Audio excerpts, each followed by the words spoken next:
welcome back to my channel. My name is Kayla and I like to talk about books, reading vlogs, book reviews, a little bit of travel stuff. If any of that interests you, then definitely please subscribe. But today I'm going to be talking about the book I Will Find You by Harlan Coben.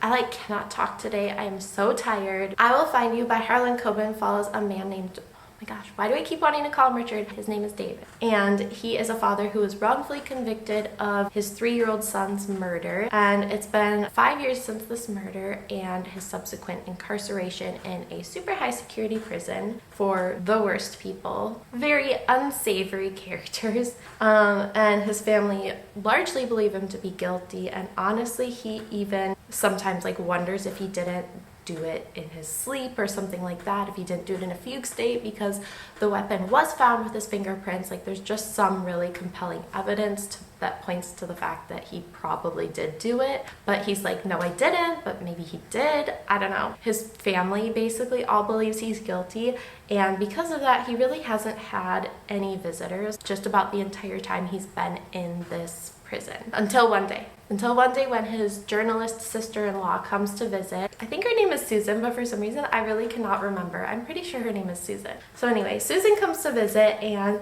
she has some really intriguing news and brings him this photo. It's kind of blurry, pixely, but it is a photo that has a kid in it, and the kid looks just like his son plus 5 years. It looks like his son in the present day. It's basically it looks so much like his son that it has to be him. Obviously there's that parent thing where you're like, yeah, that's my kid, I know that that's my kid, but also his son had a really distinctive facial birthmark, and this kid has the same birthmark in the same location and also looks just like his son. So it's this has to be his son. As good of the news can be that his son isn't actually dead, it opens up a lot more questions, most notably who framed him, who set this up, and who was the child whose body they found. So they didn't actually run DNA or anything like that, because the child was, it seemed so clear that it was definitely their child. Because of the way that he was offed, he was basically unrecognizable. The weapon was a baseball bat, so yeah, basically he was unrecognizable. And so obviously this raises the question of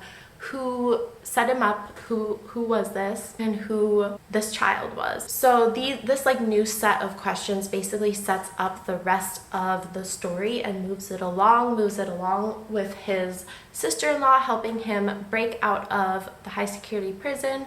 But he also has this one really, really lucky point on his side, which is that the warden, I guess, of the prison is actually his uncle, his Uncle Philip. I maybe didn't catch if this is his actual uncle or if this is just his dad's really, really good friend. His dad was a police officer, and a longtime police officer, I guess very well respected. I don't know if this is his actual uncle or just somebody that's super close with his dad, so he's an uncle-like presence. But basically this guy's his uncle. He goes to the warden, asks him for a favor, I guess, and ultimately what happens is that his Uncle Philip ends up helping him escape alongside his sister-in-law Susan. And like I said, this just gets the ball rolling of the rest of the story and of him kind of pursuing this and solving this mystery, trying to A, obviously get back to his son, find out where his son is, B, find out who that other kid was who was actually ended, and C, figure out who was framing him up. And it does end up unfolding in what I would say is a pretty satisfactory and intriguing way. It involves multiple layers. It's not just one really flat answer to all of these questions. So I like that. I thought that was interesting.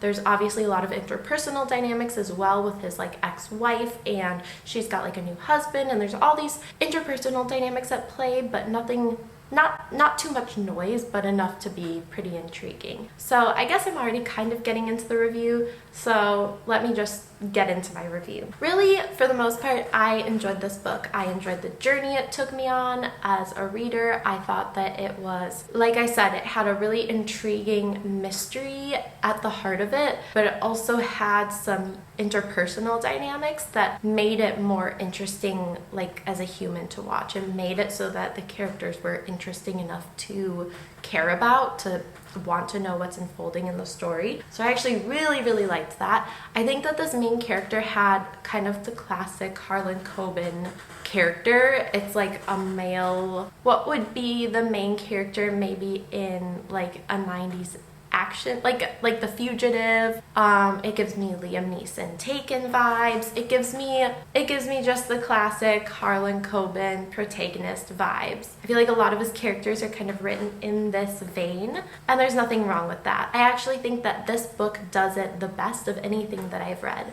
So I would say that this main character, this protagonist with this storyline, is honestly my favorite thing I've read so far by Harlan Coben. There's a lot I still haven't read, so that might not always be true, but it is definitely my favorite thing I've read by him so far. Like I said, the writing was descriptive, it was engaging, the characters were interesting enough, there was just enough interpersonal stuff going on that added to the mystery, added to the story, nothing taking away from that. And then I really liked that at the heart of this entire story was kind of the father-son dynamic. The father's love was driving the whole thing. And I feel like if you're a parent, obviously I just had like a second baby, so this is probably hitting really close to home right now, but if you're a parent, you know how intense that love can be, how intense that bond can be, and I don't know, I feel like that's just a really good driving force for this character and this story, so that made a lot of sense to me. I liked it. Like I said, the character and the story definitely give me like Liam Neeson Taken vibes. I think this is even a line that he says in Taken.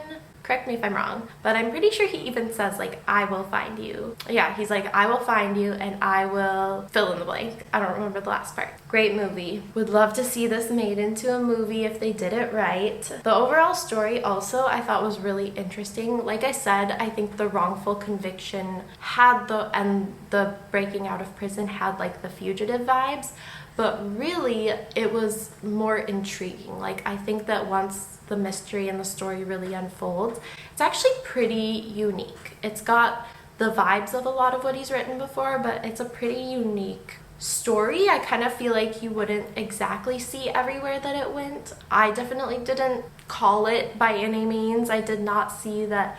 There were some things that I suspected, but for the most part, I think that it unfolded in a way that made sense, but was very unique and very intriguing and not exactly what I would have expected. One really cool thing about this is every little piece, every little bit of backstory fits together into the story. So all of the little pieces that you pick up along the way as you're reading, they actually all end up being relevant and fitting together in the end. Again, I do feel like Harlan Coben does this a lot, but this book just did it, in my opinion, really well. I loved it. I thought the ending was pretty satisfactory as well.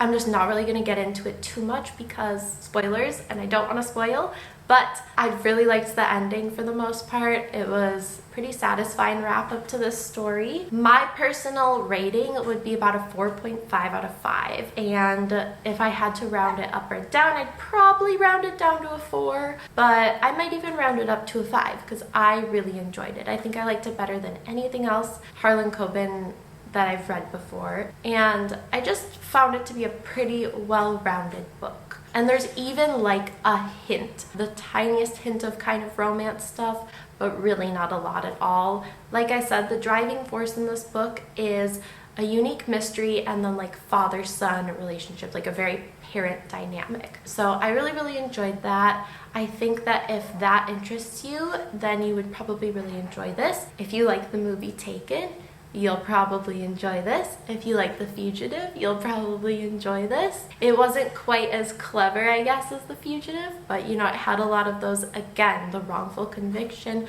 prison break kind of vibes. So definitely like that. Classic Harlan Coben protagonist. If you like other Harlan Coben, you'll probably like it. Honestly, even if you don't like other Harlan Coben, he just does his thing really well in this book, so you might like this book. That's probably all I've got to say on this book. Let me know below if you've read it or if you're looking to read it. I would definitely just recommend it. Highly recommend. So I hope that other people read it. I hope you read it if you're not planning to. Honestly, maybe add it to your list. But that's gonna be it for this review, this video. I'll have some more coming. I'm gonna be in a new location soon because I'm moving. So like, subscribe, all that good stuff. Also, please drop some reading recommendations for spring and summer below because I could really use some. I'm in a bit of a funk right now. Anyway, thank you so much for watching. Bye!